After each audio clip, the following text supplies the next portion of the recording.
ధర్మస్థలకు సంబంధించి మరొకసారి సంచలన నిజాలు వెల్లడించారు భీమా. ఎవరి మృతదేహాలను ఎక్కడ పూడ్చాలన్నది ధర్మస్థల ఆలయ అధికారులే తమకు చెప్పేవాళ్ళన్నారు.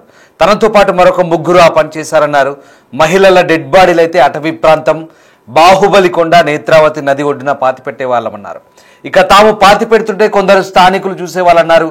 తాను పాతిపెట్టిన 100 డెడ్ బాడీల్లో 90 మహిళలవే అన్నాడు. మృతదేహాలపై లైంగిక హింసకు సంబంధించిన గుర్తులు కూడా ఉన్నాయన్న. తనపై దేవాలయ అధికారులకు డౌట్ వచ్చినట్లుందని చెప్తున్నారు. అందుకే ఆధారాలు మార్చారని అనుకుంటున్నానంటూ విజిల్ బ్లోయర్ భీమా చెప్తున్నాడు. తాను గుర్తించిన కొన్ని ప్రాంతాల్లో మృతదేహాలు లేవంటున్నాడు. అందుకే సిట్ కూడా తనను నమ్మడం లేదంటూ మాట్లాడుతున్నాడు. అస్థిపంజరాలు తనకు కళ్ళు వచ్చేవని ఆ పశ్చాత్తాపంతోనే ఇప్పుడు బయటకు వచ్చారంటున్నాడు భీమా. ఎప్పటికైనా తన ప్రాణాలకు ముప్పు ఉందని తెలుసు అంటూ భీమా వ్యాఖ్యానించడం ఇప్పుడు కలకలం రేపుతోంది. మొత్తం మీద ధర్మస్థలకు సంబంధించి అనేక ఆసక్తికర అంశాలు వెలువడుతుంటే మరోవైపు విజిల్ బ్లోయర్గా మారిన మాజీ పారిశుద్ధ్య కార్మికుడు భీమా చెప్తున్న అంశాలు ఇప్పుడు మరింత ఆసక్తిని రేపుతున్నాయి. ధర్మస్థల్లో తాను చూపించిన ఆధారాలకు సంబంధించి పూర్తిస్థాయి అవశేషాలు కానీ ఆధారాలకు తగ్గట్టుగా దొరకపోవడంతో సిట్ తనను నమ్మడం లేదంటూ ఈ ధర్మస్థల వ్యవహారంలో కీలకంగా మారిన భీమా అనే పారిశుద్ధ్య కార్మికుడు చెప్తున్నాడు. కర్ణాటకలోని ప్రముఖ క్షేత్రమైన ధర్మస్థల సామూహిక ఖననాల కేసు ఊహించని మలుపు తిరుగుతోంది.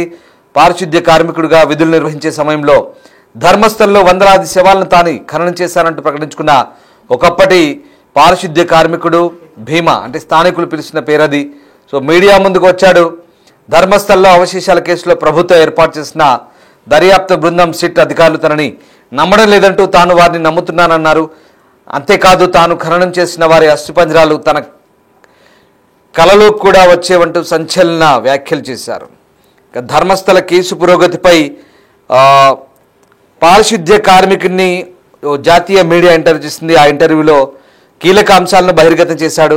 ధర్మస్థల్లో 1995-2014 మధ్య కాలంలో తాను పారిశుద్ధ్య కార్మికునిగా పనిచేసే సమయంలో వందల మంది బాధితుల మృతదేహాలను ఖననం చేశానన్నారు. ఆ మృతదేహాలపై హింస, లైంగిక దాడి జరిగిన ఆనవాళ్లు ఉన్నాయన్నారు.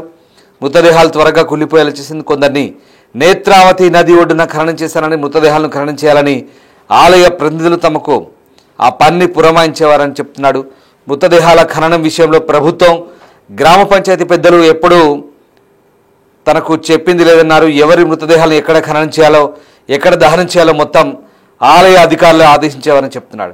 ఇక ధర్మస్థల దేవాలయం అధికారుల ఆదేశాలకు అనుగుణంగా తాము మృతదేహాలను ఖననం చేసే వాళ్ళమని, పూడ్చిపెట్టే వాళ్ళమని, ఈ పనిలో తనతో పాటు మరొక ముగ్గురు పాల్గొన్నారని చెప్తున్నాడు. మహిళల మృతదేహాలను శ్మశాన వాటికలు కాకుండా అడవుల్లో అలాగే పాతబడ్డ రోడ్లు, నదీ సమీపంలో పాతిపెట్టే వాళ్ళమన్నాడు. ఇక తాను బాహుబలి కొండలపై ఒక మహిళను, నేత్రావతి స్నానఘాట్లో దాదాపు 70 మృతదేహాలను ఖననం చేశానని చెప్తున్నాడు. తాను చెప్పిన స్పాట్ నెంబర్ 13లో సుమారు 70 నుంచి 80 మృతదేహాలు ఉన్నాయంటున్నాడు. మృతదేహాలను ఖననం చేసే సమయంలో స్థానికులు తమల్ని చూసేవారంటున్నాడు. కానీ వాళ్ళు ఎప్పుడు జోక్యం చేసుకోలేదని పైనుంచి ఆదేశాలు వచ్చేవన్నాడు. మృతదేహాలను ఖననం చేసేవాళ్ళమని, అదే తమ పని అంటూ విజిల్ బ్లోయర్ చెప్తున్న అంశాలు ఇప్పుడు మైండ్ బ్లాక్ అవుతున్నాయి. ఒక రకంగా ఈ అంశాలన్నీ కూడా ఆసక్తికరంగా మారుతున్నాయి. ఖననం లేదంటే దహనం చేసిన మహిళల, ఎక్కువగా యువతులు, బాలికల మరణానికి కారణాలు ఏంటన్నది తాను చెప్పలేదు. అయితే ఆ మృతదేహాలపై హింస, లైంగిక దాడికి సంబంధించిన స్పష్టమైన సంకేతాలు ఉన్నాయంటున్నాడు.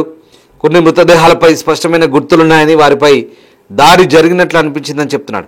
ఇక బాధితులపై లైంగిక దాడి జరిగిందా లేదా అన్నది వైద్యులు మాత్రమే గుర్తించగలరని చెప్తున్నాడు. మృతదేహాల్లో పిల్లలు, వృద్ధులు ఎక్కువగా ఉన్నారని చెప్తున్నాడు. మహిళలు ఎక్కువగా ఉంటే ఖననం చేసినట్లు పేర్కొన్న 100 మంది మృతదేహాల్లో 90 మంది మహిళలే అని చెప్పడం ఇప్పుడు మరింత సంచలనం రేపుతోంది. ధర్మస్థల పరిసర ప్రాంతాల్లో అప్పుడు ఖననం చేసిన ప్రాంతాల వరకు ఆచూకీ కనిపించలేదంటున్నాడు. ఇక 95-2014 మధ్య కాలంలో మృతదేహాలను ఖననం చేసే సమయంలో ఆ ప్రాంతం అంతా నిర్మానుష్యంగా ఉండేదని, ఇప్పుడు ఎటు చూసినా చెట్లు మొలిచాయంటున్నాడు, నిర్మాణాలు ఏర్పడ్డాయని చెప్తున్నాడు. అయినప్పటికీ వాటిలో పాత రహదారి ఇప్పటికీ అలాగే సజీవంగా ఉంది. కాకపోతే ఆ ప్రాంతం అంతా అడవిలా మారింది. ఇప్పటికీ తాను కొన్ని ప్రదేశాలు గుర్తించానని విజిల్ బ్లోయర్ భీమని చెప్తున్నాడు. ఇక జేసీబీ సహాయంతో మరిన్ని మృతదేహాలను గుర్తిస్తానంటూ కూడా మాజీ పారిశుద్ధ్య కార్మికుడు చెప్తున్న అంశాలు ఇప్పుడు సంచలనం రేపుతున్నాయి. వందల మందిని ఖననం చేశామని చెప్తున్నారు కదా. మరి ప్రభుత్వం ఏర్పాటు చేసిన సిట్ బృందం 13 ప్రదేశాల్లో పాక్షికంగా మృతదేహాల అవశేషాలు గుర్తించింది. వారిలో ఒక పురుషుడు మాత్రమేనని తెలుస్తుంది. మరి మిగిలిన మృతదేహాల మాట ఏంటి అని ప్రశ్నిస్తే బాధితుల్ని ఖననం చేసింది మేమే, కానీ నిజమే చెప్తున్నాను అంటూ తనను తాను సమర్థించుకున్నాడు. ఇంకా సిట్ గురించి కూడా ఆసక్తికర వ్యాఖ్యలు చేశాడు భీమా. ధర్మస్థల సామూహిక ఖననాల కేసు దర్యాప్తు కర్ణాటక ప్రభుత్వ ప్రత్యేక దర్యాప్తు బృందం పర్యవేక్షణలో కొనసాగుతోంది. సిట్ నేతృత్వంలో వారిలో సిట్ బృందానికి ఐపీఎస్ డాక్టర్ ప్రణవ్ మొహంతి నేతృత్వం వహిస్తున్నాడు. ఐపీఎస్ అధికారులు అనుచేత్, జితేంద్ర కుమార్ దయామా, ఎస్పీ సైమన్, పుత్తూరు తహసీల్దార్ స్టెల్లా వర్గీస్, బెల్తంగడి తహసీల్దార్ పృథ్వీ, ఇంకా చాలామంది ఉన్నారు. వీరితో పాటు వైద్య పరీక్షల కోసం మంగళూరు కేఎంసీ వైద్యులు, అవశేషాల పరిశీలన కోసం ఫోరెన్సిక్ నిపుణులు ఉన్నారు. వీళ్ళందరిపై తనకు నమ్మకం ఉందంటున్నాడు. ఇప్పుడు అదే సిట్ను మాజీ పారిశుద్ధ కార్మికుడు సంచలన ఆరోపణ చేస్తున్నాడు. సిట్ బృందాన్ని తాను నమ్ముతున్నట్లు వారి విధానంపై నిరాశను వ్యక్తం చేస్తూనే వాళ్ళని నమ్ముతానంటున్నాడు. కానీ వాళ్ళు తనను నమ్మట్లేదంటూ చెప్తున్న పరిస్థితి. తనకు గుర్తున్నంత వరకు ఈ ఖననం చేసిన ప్రదేశాలను చూపించడానికి వచ్చానంటున్నాడు. సంవత్సరాలు గడిచిన కారణంగా మృతదేహాల గుర్తింపు ఆలస్యమవుతుందంటున్నాడు. ఇక గుర్తించేందుకు తన వంతు కృషి చేస్తున్నానని చెప్తున్నాడు. అవశేషాలు గుర్తించాలంటే జేసీబీ పనితీరులో వేగం పుంజుకోవాలంటున్నాడు. స్పాట్ 13లో ఇంకా స్పాట్ 13తో పాటు ఇంకా 4 నుంచి 5 ప్రదేశాలను గుర్తించాల్సి ఉందంటున్నాడు. సిట్ బృందంతో తాను పనిచేసిన వారిని కూడా గుర్తించాలంటున్నాడు. వాళ్ళు వస్తే మృతదేహాల గుర్తింపు సులభం అవుతుందంటూ ఆయన చెప్తున్న పరిస్థితి. సో సిట్ బృందం పనితీరుపై అసంతృప్తి వ్యక్తం చేస్తూనే 2012లో ధర్మస్థల సమీప నిర్మానుష్య ప్రదేశంలో 17 ఏళ్ల సౌజన్య హత్య జరిగిన నాటి పరిస్థితులను గుర్తు చేసుకున్నాడు. సౌజన్య హత్యకు గురైన రాత్రి తనకు ఫోన్ కాల్ వచ్చిందని, తాను ఎక్కడ ఉన్నాననేది అవతల వ్యక్తి ఆరా తీశాడని, తాను సెలవు తీసుకొని ఈ ఊరికి వచ్చానని చెప్పడంతో ఫోన్లోనే అవతల వ్యక్తి తనపై గట్టిగా అరిచాడని, మరుసటి రోజు హత్యకు గురైన అమ్మాయి మృతదేహాన్ని తాను చూశానంటూ విచారం వ్యక్తం చేస్తున్నాడు. సో ఇంకొక ట్విస్ట్ ఏంటంటే ఈ మొత్తం వ్యవహారంలో ఒకసారి తన కుటుంబానికి చెందిన ఓ మైనర్ బాలికను అధికారులు లైంగిక వేధించారు. దాంతో ధర్మస్థల నుంచి 2014లో పారిపోయినట్టు చెప్తున్న పారిశుద్ధ కార్మికుడు అన్నాళ్ల పాటు అజ్ఞాతంలో ఉన్నప్పటికీ ఆ అపరాధ భావం వెంటాడుతూనే ఉందన్నాడు. కొన్నిసార్లు ఆ మృతదేహ అస్థిపంజరాలు తనకు కల్లోకి వచ్చేవని చెప్తున్నాడు. అందుకే బాధితులకు న్యాయం చేయాలని సంకల్పంతో ప్రాణాలని ఫనంగా పెట్టి ముందుకు వచ్చానంటున్నాడు. ఇక తన ఉద్దేశం ఆలయాన్ని కించపరచడం కాదని, మృతదేహాలను గుర్తించడం, వాటికి అంతిమ సంస్కారాలు నిర్వహించడమేనంటూ మరోసారి స్పష్టం చేసిన ఆ విజిల్ బ్లోయర్ తనపై వచ్చిన ఆరోపణలు ఖండించాడు. మృతదేహాల నుంచి ఆభరణాలను దొంగిలించడమే కాదు, ఆలయాన్ని కించపరచడానికి ప్రయత్నం చేస్తున్నానంటూ తనపై వస్తున్న ఆరోపణల్ని పారిశుద్ధ కార్మికులు ఖండించాడు. తాను దొంగతనం చేసి బతకాలనిపిస్తే ఇక్కడికి ఎందుకు వచ్చేవాడినంటూ, ఆలయంలో ఎందుకు పనిచేసేవాడినంటూ చెప్తున్నాడు. సో ఇది మొత్తం మీద ఆయన చెప్పిన స్టోరీ. జాతీయ మీడియాతో చెప్పిన అంశాలు ఇవన్నీ కూడా నేను మీకు యాజ్ ఇట్ ఈజ్గా చెప్పాను. ఇక కర్ణాటక ప్రభుత్వం ఈ సెట్ ఏర్పాటు చేసి 16 ప్రదేశాల తవ్వకాలు జరిపింది. వాటిలో 11 స్పాట్లో అస్థిపంజరాలు దొరికాయి. 13 స్పాట్లో అత్యధిక మృతదేహాలు ఉన్నాయంటూ భీమా చెప్తున్నాడు.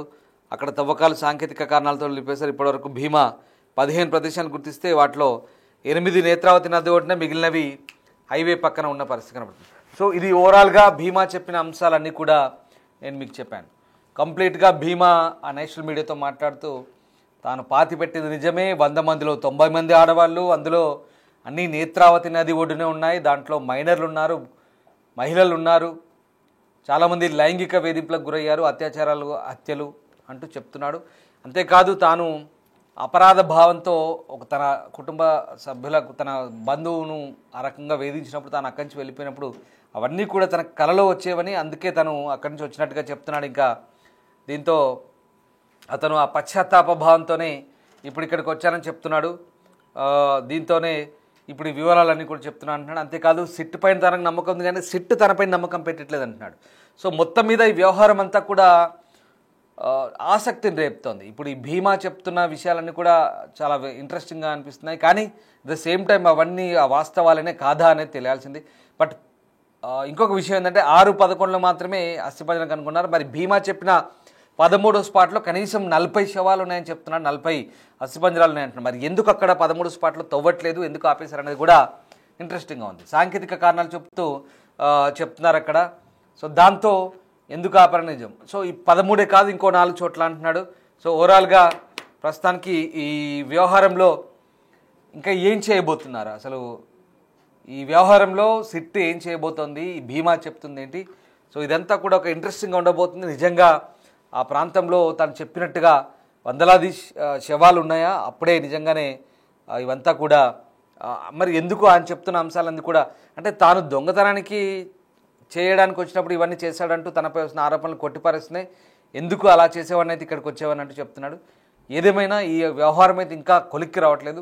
మరి సిట్ ఏం చేయబోతుంది? ఇతను చెప్పిన అంశాల ఆధారంగా ఈ 13వ పాయింట్లో ఎప్పుడు తవ్వుతారు ఏంటనేది చూడాలి. దర్యాప్తు ముందుకు సాగుతుందా లేదా ఆగిపోతుందా? సో ధర్మస్థలలో ఈ రహస్యాలు బయటపడతాయా లేదంటే కేవలం రహస్యాలుగానే ఆరోపణలుగానే ఉంటాయా? Let's wait and see.